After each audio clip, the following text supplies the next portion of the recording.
सो CGL mains में एक question आया था ये वाला। इसमें लिखा है कि a prism with trapezium base has parallel sides 10 centimetre and 20 centimetre. एक प्रिज्म है जिसका ट्रेपेजियम बेस है और उस बेस की पैरेलल साइड्स हमें 10 एंड 20 सेंटीमीटर दे रखी है और other two sides equal to 13 और जो नॉन नॉन पैरेलल साइड्स है वो 13 है।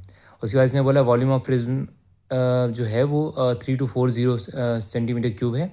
तो हमें टोटल सरफेस एरिया निकालना है। अब जैसा आप देख सकते हो कि अगर हमें बेस ट्रेपेजियम बेस है तो हमें पहले एक फॉर्मूला आता है। देखो आपको क्या करना होता है, टोटल सरफेस एरिया का जो फॉर्मूला होता है प्रिज्म का वो होता है 2 इंटू बेस एरिया, जो प्रिज्म का बेस है उसका एरिया, प्लस बेस का पेरीमीटर इंटू हाइट।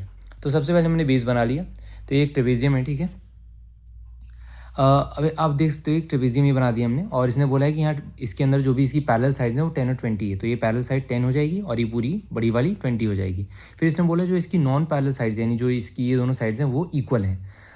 ट्रेपेजियम के अंदर जब भी आपकी नॉन पैरेलल साइड्स जो कि ये और ये होती हैं, क्योंकि ये ऊपर नीचे वाली तो पैरेलल होती हैं, तो ये और ये साइड जब इक्वल होती हैं तो इसका मतलब है कि आपका ये वाला जो बीच का पार्ट है यहाँ से यहाँ तक वो 10 सेंटीमीटर के बराबर हो जाएगा, इसके बराबर ही हो जाएगा, जो ऊपर दे रखा है उसी के बराबर हो जाएगा। और बाकी जो बचा होगा वो इन दोनों साइड्स में बराबर बराबर बढ़ जाएगा। मतलब अगर ये 20 दे रखा है तो 10 तो यहाँ पर आ गया, बचा कितना 10, तो वो यहाँ पे 5 और 5 इक्वल पार्ट्स में बढ़ जाते हैं इन दोनों यहाँ पे ट्राइंगल्स में। जैसे आप देख सकते हो दो ट्राइंगल्स हैं यहाँ पे फॉर्म हो रहे हैं ना। तो ये 13 है, ये 5 है। तो हम जानते हैं पाइथागोरस से कि ये वाली जो हो जाएगी, ये वाली लेंथ 12 हो जाएगी, ठीक है, सेम इधर ही है। और ये क्या होती है, हमारी हाइट हो जाती है एक ट्रेपेजियम की, ठीक है।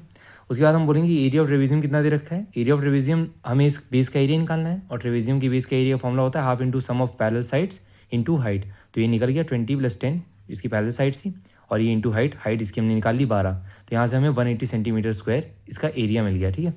अब वॉल्यूम, अब इसने बोला कि वॉल्यूम ऑफ प्रिज्म इतनी दी है। अब हमें क्या चाहिए यहाँ पे हाइट, जो ये हाइट है ना ये इस बेस की हाइट नहीं है, ये जो हाइट है ये हाइट आपकी प्रिज्म की हाइट है। ये जो हमने बनाया है ये बस बेस बनाया हमने प्रिज्म का, हमें हाइट तो चाहिए होगी प्रिज्म की जो अलग होगी। हम 12 को हाइट नहीं ले पाएंगे, है ना।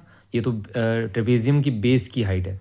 तो अब हमें उसकी हाइट निकालने के लिए हमें क्या करना होगा, एक फॉर्मूला देखना होगा वॉल्यूम ऑफ प्रिज्म। प्रिज्म का जो वॉल्यूम होता है वो है बेस एरिया इंटू हाइट। आपको यहाँ पे क्योंकि वॉल्यूम दे रखा है तो आपके लिए बहुत ईजी है। आप यहाँ पे 3240 वॉल्यूम लिखोगे। यहाँ आपका बेस एरिया कितना है, बेस का एरिया हमने अभी ऊपर निकाला है 180 सेंटीमीटर स्क्वायर, ठीक है, 180 into height of the prism. अब यहाँ पे आप देखोगे तो हाइट जो है वो आपकी 18 सेंटीमीटर आ जाएगी। आप जो हाइट है यहाँ पे पुट करोगे, बेस पेरीमीटर इन सबको ऐड करोगे, 20 + 13 + 10 + 13 इनको ऐड करके आपका बेस पेरीमीटर आ जाएगा। और आप ऐसे फॉर्मूले पुट करके इसका आंसर ये निकाल सकते हो 1368 सेंटीमीटर स्क्वायर। उम्मीद है आपको ये समझ में आया होगा।